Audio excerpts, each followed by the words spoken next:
Hello everyone, I'm Yvonne, a children's librarian here at the Manchester City Library, and welcome to our winter STEAM-powered stories. These are story times that are aimed at grades 3 to 6 and have a science, technology, engineering, art, or math component.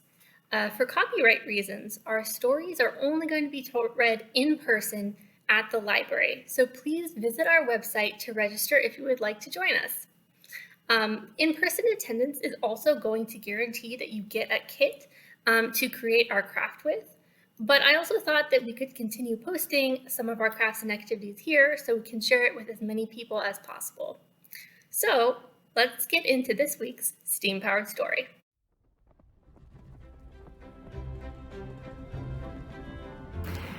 Hello everyone, and welcome to this week's STEAM-powered stories, where we are going to be talking about fun and candy. In this instance, we are going to be talking about entertainment and games, as well as using some candy to do science. As usual, we've got some books from the Manchester City Library that you guys can check out that go along with our theme. We have both some fun with some toys, as well as candy with some desserts. But the main book that I wanted to talk with you guys about today is The Kamishibai Man by Alan Say. So this book is about a type of storytelling that was very popular in Japan in the 1950s that combined this card that you can see on the cover that had pictures that went along with the storytelling, as well as candies that the performers sold at the end of their performance. And I thought that that was a good story to go along with our theme this week. I want to remind you guys that if you come to our in-person STEAM-powered stories, then I will read the book that I selected each week to you guys. But if you are following along with us here online, then I just want to remind you that you can check those out to read yourself. Because if we try and read it online, then that is going to get us into some trouble with copyright, and we want to keep these films up for everyone to enjoy as long as possible. All right, so now that I've introduced you guys to our theme and our story, let's get started with our activities.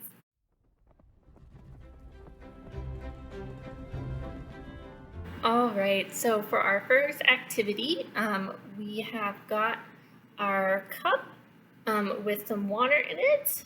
I've got some towels just in case we have an accident, as well as our surface protector, which I usually put down just in case when we do our experiments. I've also got a bag of M&Ms because what we're going to do for this is we are going to see if we can do a floating M&M in this experiment. So what we're going to want to do is find an M&M that is like whole and has an intact M. So we don't want one that's like split down the middle or anything like that. And what we're going to do is we're going to go ahead and just drop it right into our water. I want it to make it so that the M is facing up. And I'm going to go ahead and put a couple more in, just in case one of them doesn't work super well. I want to have some backup. And already I can see the first M&M that I put in there. The red is starting to spread through the water. And we are basically just going to keep an eye on this. And what we're hoping to see is for the M to detach itself, to come off of the M&M candy and float in the water. All right, so we did a quick fast forward where we've got M&Ms, basically all the color has come off them, and we do have a floating M on the top. I'm going to try and get it on my finger so I can show you guys. All right, there we go.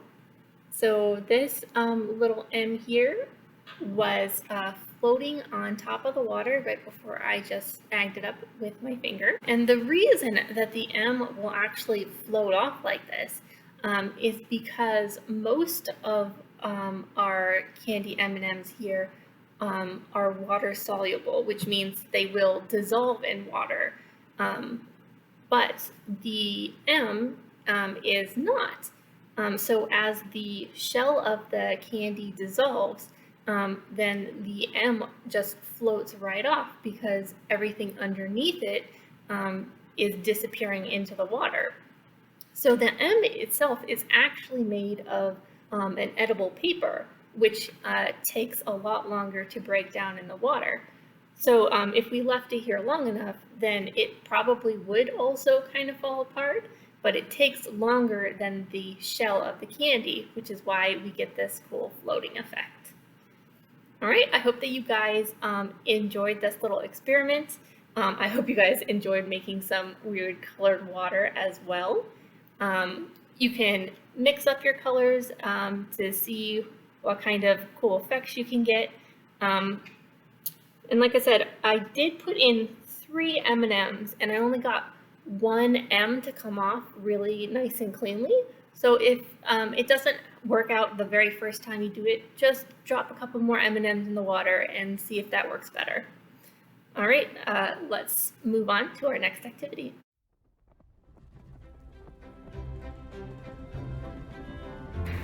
All right, everyone. So I figured that this time of year you might have a few extra chocolate kisses lying around. I definitely have a few. So I'm going to show you how you can make a cute little friend to play with for a while before you decide that you need to eat all that chocolate. So if you just go through and pick a couple of the kisses, I'm going to pick this really cool polka dotted one. And what we're going to do first is we're going to trim off the paper tails.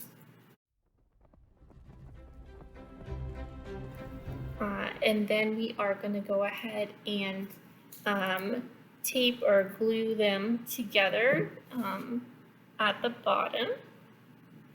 I'm going to go ahead and use some tape because it is faster for me to show you guys. Right, next we're going to go ahead and get a heart. You can also just draw the heart right on, but I'm going to use some shiny sticker paper, and I'm going to cut out a heart that is about the same size as the bottom of one of the kisses, because these are actually going to be little ears for our kiss mouse. Got my little heart. And now I'm going to trim off the bottom because we're just going to stick this right in between these here. Actually, you might want to do the ears first to make it easier to stick them on.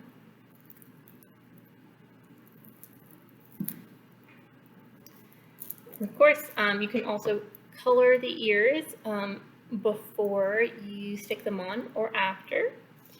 Once we got that going, I have 2 little googly eyes that I am going to glue.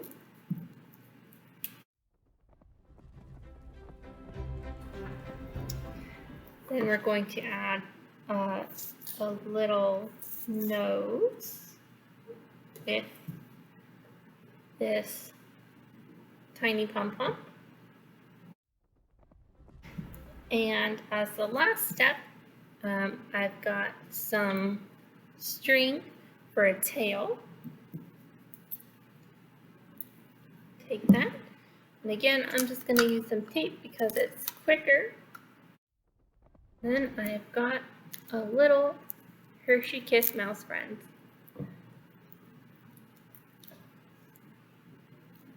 You can sit with me for a while until I have finished up all my other chocolate.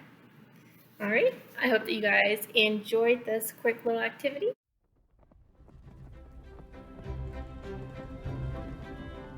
All right, guys, welcome to the craft portion of our steam-powered stories.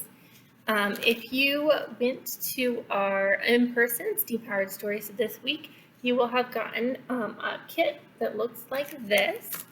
It has the instructions and the things you need to use it. But if you did not, that is okay. We are going to have the kits out in the entryway to the children's room here at the Manchester City Library until they are gone.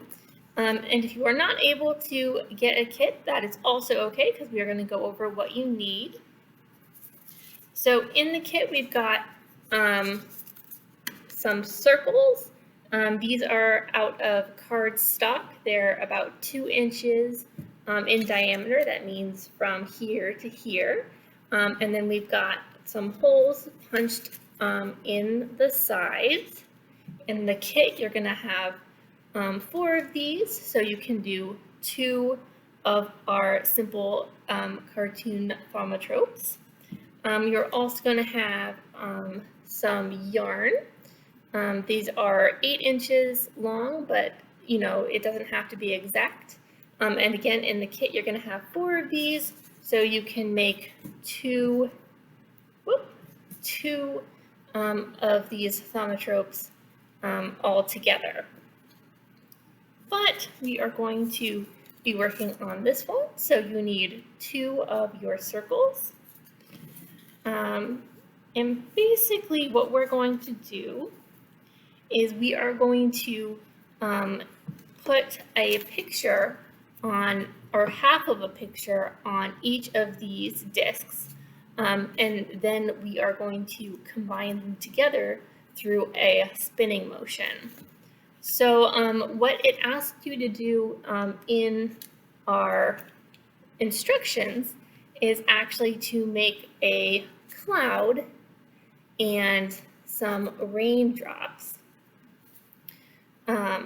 So I'm actually going to go ahead and do a flower in a very similar way, just so that we can show you how to make it a little bit different. Okay, so you take your first circle and you decide which is going to be the top of the circle with the holes being the middle. So I'm going to take this here. And on the top of my circle, I'm going to take my coloring thing and I'm going to make a yellow flower.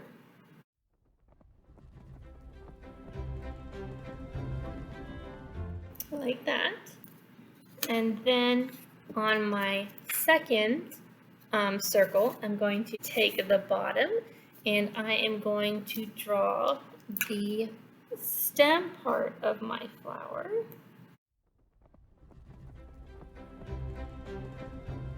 Like that. And then I'm going to take my 2 pictures and I am going to put them together so that the picture is actually on the top half of both. If you want to, you can also like tape or glue these together right now, but you don't really have to. And I'm going to take the strings that were in my kit, or that I just cut out, and we're going to put them through the holes. We're going to hold them like this in between our pointer finger and our thumb, and then we're going to start rolling them back and forth. And we're just going to do that as fast as we can. And you should start to see the complete picture that you just drew. See, because you have 1/2 here and you have 1/2 here, but when you go fast enough, you start to see both halves at the same time. And here, I've got a couple examples. Here's this one.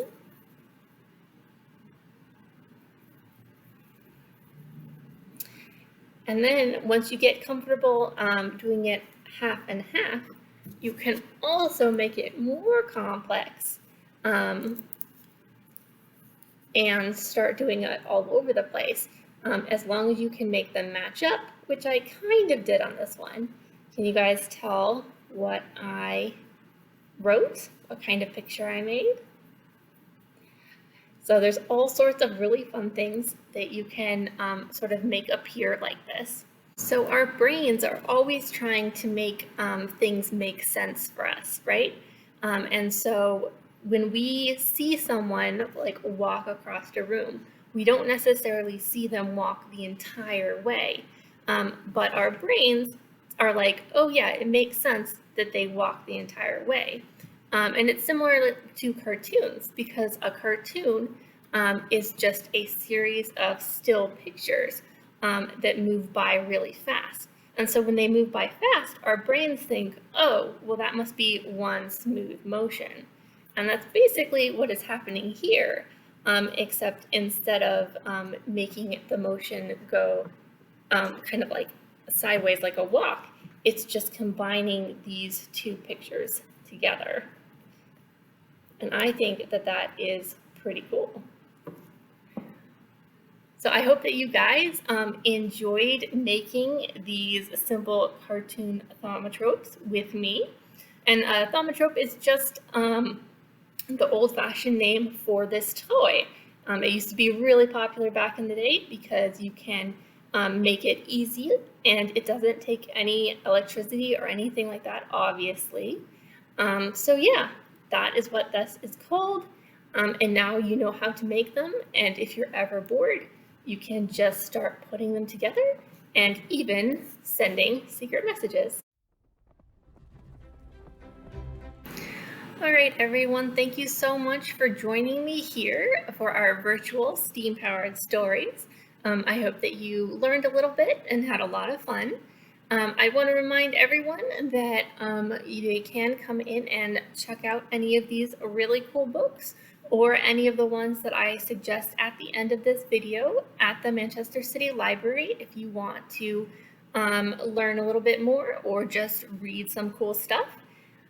Also, if you do read some books, we are still doing our winter reading program, but that is wrapping up. It is going to be closing the first week in March.